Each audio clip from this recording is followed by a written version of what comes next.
통통아 최신 테크 소식과 최신 제품 리뷰 통으로 전해드리고 있는 통통테크의 은지입니다. 아이폰 13 판매량이 지금 추세대로라면 8천만 대를 기록할 것으로 보이는데요. 올해 코로나 2년차에 접어들면서 작년과 똑같이 반도체 수급난이 있음에도 불구하고 애플은 애플 이벤트도 정상적으로 진행했고 오히려 괴물급 성능의 신제품들을 출시해 우리를 놀래키기도 했습니다. 불안한 미국 증시시장에서 애플의 주가가 꾸준히 오르고 있는 이유도 아마 바로 그런 제품력에 대한 소비자들의 믿음 때문일 겁니다. 오늘 영상에서는 내년에 애플이 어떤 제품을 출시하게 될지 업계에서 예상하고 있는 소식들 총정리해보는 시간을 가져보도록 하겠습니다. 꾸구!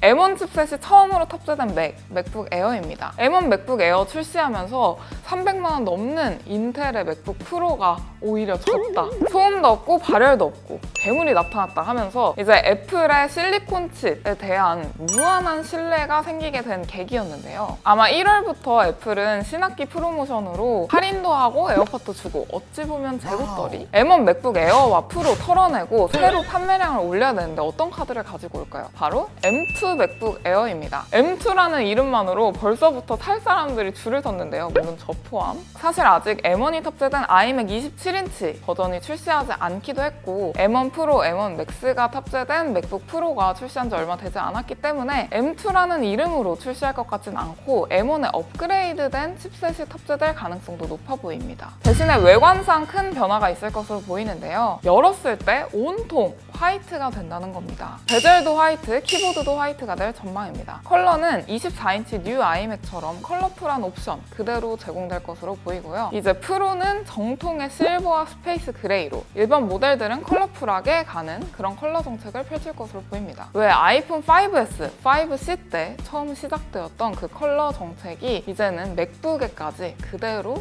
적용돼서 공식처럼 생긴 것 같아요. 대신에 끝나누기를 위해서 120Hz 프로모션이 적용되지 않을 것으로 보이고 HDMI 포트, SD카드 슬롯, 쿨링팬은 빠질 것으로 보입니다. 페이스 ID, 미니 LED가 탑재될지 안 될지는 사실 출시 전까지 지켜봐야 할 것 같은데요. 제 개인적인 견해로는 외관이 그렇게 많이 바뀌게 되면 한 번에 많은 것을 바꿔주진 않더라고요. 그래서 터치 ID가 그대로 탑재될 것으로 보이고 만약에 미니 LED와 페이스 ID가 탑재가 된다면 가격이 더 올라가겠죠.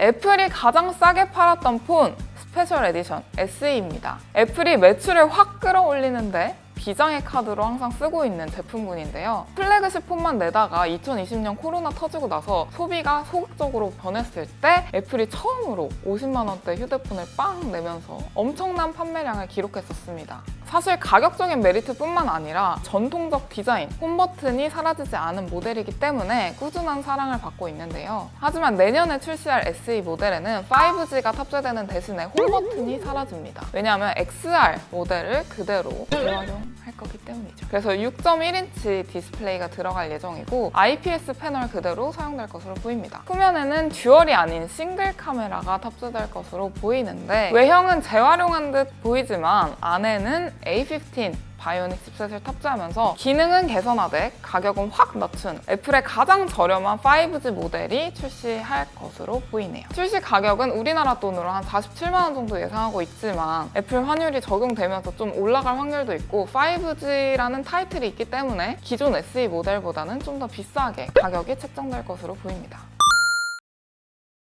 올해 M1이 탑재된 아이맥이 공개되었었죠. 엄청 컬러풀하게 예쁘게 출시가 되었는데 아쉽게도 24인치 옵션만 있었습니다. 맥북도 M1이 처음 탑재된 건 13인치 에어와 프로 모델이었잖아요. 이번에 프로 모델 14인치, 16인치 나온 거 보시면 아시겠죠? 기존의 아이맥 프로 디스플레이 XDR과 비슷하게 출시될 것으로 보이는데 아무래도 뉴 아이맥과 차별점을 둬야 되기 때문에 검정색 베젤과 더 얇아진 베젤이 들어갈 것으로 보이고요. 미니 LED 당연히 탑재될 것으로 보입니다. 이번 맥북 16인치에 추가된 HDMI 포트, SD카드 슬롯, 그리고 USB-C, 썬더볼트 4 그 단자가 아이맥 프로에도 동일하게 적용될 것으로 보이는데 마치 맥북 프로 16인치를 아이맥화 한 느낌으로 이제 출시하게 될 것으로 보입니다. 옵션도 동일하게 16기가 램, 512기가 SSD로 시작할 것으로 보이는데 맥북이 2,499달러로 출시를 했거든요. 14인치는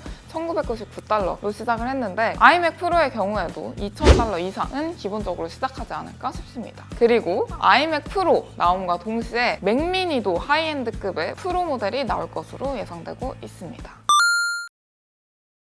이 줄기 스템이 제거되냐 제거되지 않느냐 아주 말이 많은 에어팟 프로 2세대. 일단 출시될 확률은 매우 높습니다. 시기상 출시한 지 2년이 지나기도 했고 에어팟 신형 출시하고 6, 7개월 후에 프로 모델이 출시하는 이 사이클을 가지고 있거든요. 그럼 어떤 변화가 있냐? 말씀드렸듯이 스템이 사라지느냐 안 사라지느냐 외관적으로 가장 크게 달라질 점으로 보입니다. 하지만 애플 특성상 디자인적으로 그렇게 과감한 변화를 줄 것으로 보이진 않습니다. 여러분들은 어떻게 생각하시나요? 대신에 이번에 에어팟 3 배터리 타임이 프로보다 늘어났기 때문에 프로 2는 에어팟 3보다 더 늘어났겠죠. 그리고 아마 케이스 방수도 당연히 이번 프로 2에도 들어갈 것으로 보이고 통화 품질과 음질을 개선할 것으로 보입니다. 그리고 iOS 16에서 적용될 수도 있다라고 지금 업계에서 돌고 있는 기능 중에 하나가 Find My에서 에어팟 케이스, 에어팟 유닛 따로따로 찾을 수 있게끔 하는 기능입니다. 이걸 가능하게 하려면 에어팟 케이스에도 찾을 수 있게끔 뭔가 울리는 스피커가 있어야 될 텐데요. 정말 스피커가 탑재된다고 하면 이걸 활용한 새로운 기능이 뭔가 추가되지 않을까 싶네요. 진짜 이렇게 떠들고 있는 예상 렌더링 사진이 실제가 될 수도?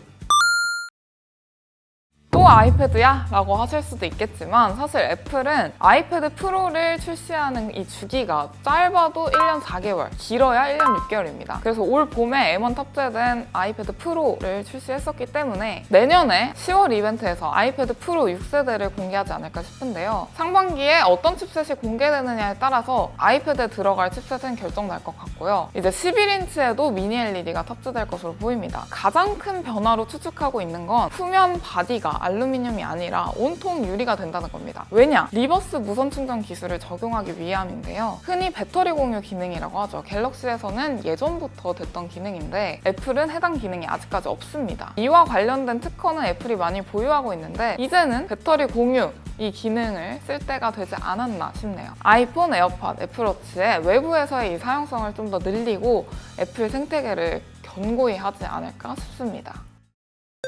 네, 이렇게 해서 오늘은 내년에 출시할 애플의 신제품들 어떤 것이 있나 한번 같이 살펴봤는데요. 말씀드리지 않은 아이폰 14, 노치가 사라진다, 무선 배터리 공유 기능이 생긴다 말이 많지만 아이폰은 특히나 출시 직전까지 너무나 바뀔 가능성이 많기 때문에 아껴뒀고요. 애플워치 8에는 올해 들어가지 않았던 혈당 측정 기능이 들어가지 않을까 예상하고 있는데요. 업계의 예상 소식은 정말 많지만 애플의 경우 출시 직전까지도 예상 정보들이 틀리는 경우가 많기 때문에 오늘 영상은 이러한 제품들이 나오는구나 정도로 참고해주시면 좋을 것 같고 여러분들은 또 어떤 의견이 있으신지 댓글로 달아주시면 감사하겠습니다. 여러분들도 그렇고 저도 그렇고 테크를 정말 좋아하기 때문에 최대한 근거들을 찾아서 이런 업계 예상 소식들을 어떻게 생각하시는지 댓글을 통해서 토론을 한번 열어보면 좋을 것 같습니다. 그럼 오늘도 통통테크 구독과 좋아요, 알림 설정까지 부탁드리겠고요. 우린 다음 영상에서 만나요. 콩빠!